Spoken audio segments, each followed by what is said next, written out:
محترمینو د روژې هر عمل د برکت څخه ډک دی او د روژې چې کوم پیشنمۍ دي دا څونه د خیر او د برکت شی دي. تاسو راسئ چې موږ د خپل محبوب پیغمبر صلی الله علیه و وسلم فرمان واورو چې دا کم خلک کوتاهي کمی او بیشي پکې کوي چې د هغه دغه فضایل واوري.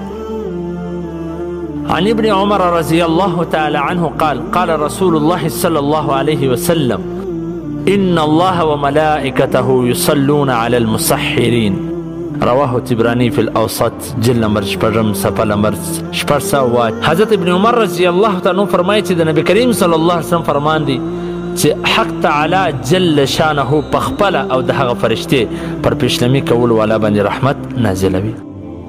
یعنی څون قدر د الله جل جلاله انعام او احسان دی چې د روژې د برکت سره د هغه د مخه چې کوم خوراک دی چې هغه ته پیشنمۍ وایي دا د امت لپاره د ثواب شي جوړ کړي او په دې کې د مسلمانانو لپاره اجر کښېښوي. په ډېرو حدیثونو کې د پیشنمۍ کولو فضیلت او اجر ذکر شته. علامه عیني رحمه الله د 80 صحابو څخه د دې د فضیلت حدیثونه رانقل کړي دي او د دې پر مستحب کېدو باندې د امت اجماع ده او ډېر خلک د خپلې کاهلۍ د وجې او د سستۍ د وجې څخه دغه فضیلت څخه محروم پاتې سي. بعضې خلک تراویح وکړي او بیا ډوډۍ وخوري بیده سي د دې د ثواب څخه محروم پاتې سي. ځکه په لغت کې پیشنمۍ و هغه ډوډۍ ته ویل کېږي چې کوم د سهار ته نږدې وخوړل سي. د قاموس کې لیکلي دي چې بعضې خلک چې بعضو دا ویلي دي چې پیشنمۍ چې کوم دی هغه د نیمې شپې سبات کې شروع کېږي. صاحب کشاف د په اخره کې شپږمه حصه ښوولې ده، یعنی چې ټوله شپه پر شپږ حصو باندې تقسیم کې اخره حصه د پیشنمۍ دپاره ښوولې ده.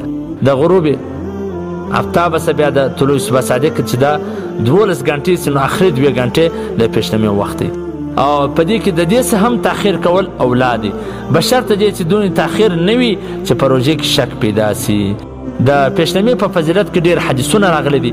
نبی کریم صلی الله علیه وسلم فرمایي چې زموږ او د اهل کتاب د یهودانو د عیسایانو د روژې فرق پیشنمۍ دی چې هغه پیشنمۍ نه کوي او موږ پیشنمۍ کوو.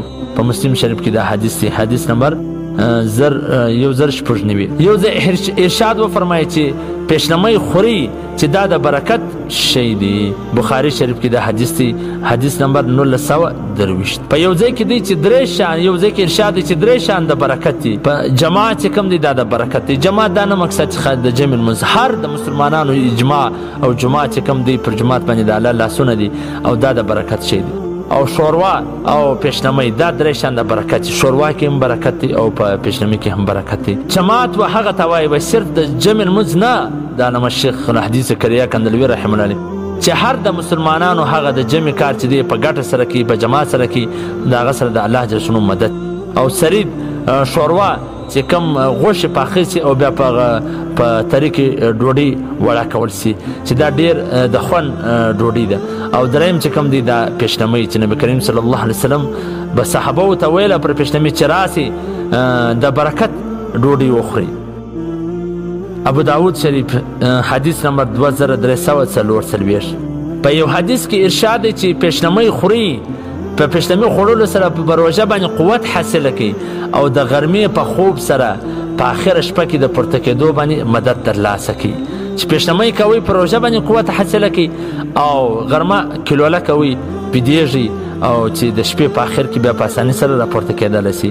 دا حدیث په ابن ماجه حدیث نمبر 1493 کې راغلی دی. حضرت عبدالله بن حارث رضی الله تعالی د یو صحابي رضی الله عنه څخه نقل کوي چې حضور صلی الله علیه وسلم په خدمت کې داسې وخت حاضر سولمه چې هغه پیشنمۍ کاوي. نو نبی کریم صلی الله علیه وسلم فرمایله چې دا یو د برکت شی دی چې الله جل جلاله تی ته درکړی دی، دا مه پرېږدئ. دا حدیث په سنن نسائی حدیث نمبر 2112. او د حضور صلی الله علیه و وسلم په ډېر روایتونو کې د پیشنمۍ کولو ترغیب راغلی دی، حتی در دې چې وایي که څه وي که نه وي یوه خرما خو خوره یا یو غړپ اوبه خو څښه. دا حدیث چې کوم دی په صحیح ابن حبان حدیث نمبر 3406. یعنی صرف خورما خو وخوره دا نه دی چې ته د پزه پرې ځان موړ که بعضې کسان چې پیشنمۍ وخوري باره د ورځې په هغه ته تکلیف وي نو صرف یو خورما خو وخوره یو غړپ اوبه خو وڅښه دا هم د برکت څخه خالي نه دی نو محترمینو د پیشنمۍ وخت چې دی د برکت وخت دی الله فرشتې رحمت نازلوي پر تاسو باندې پر موږ تاسو ټولو باندې نو دا د تهجد وخت دی په دې وخت کې نفل هم وکړو تهجد هم وکړو او کم کسان چې ویښ وي هغه دې هم تهجد کوي ضروري نه ده چې خامخا به بیده وي چې ویښ وي هغه دې هم دغه وخت کې تهجد کوي پیشنمۍ چې کوي چې کوم خلک ناجوړ دي پیشنمۍ ورته تاوان کوي نو هغه دې کم څه کم یو خورما یا یو غړپ اوبه یا یو پیاله چای وي دا دې هم وکړي نو دا به هم د برکت څخه خالي نه وي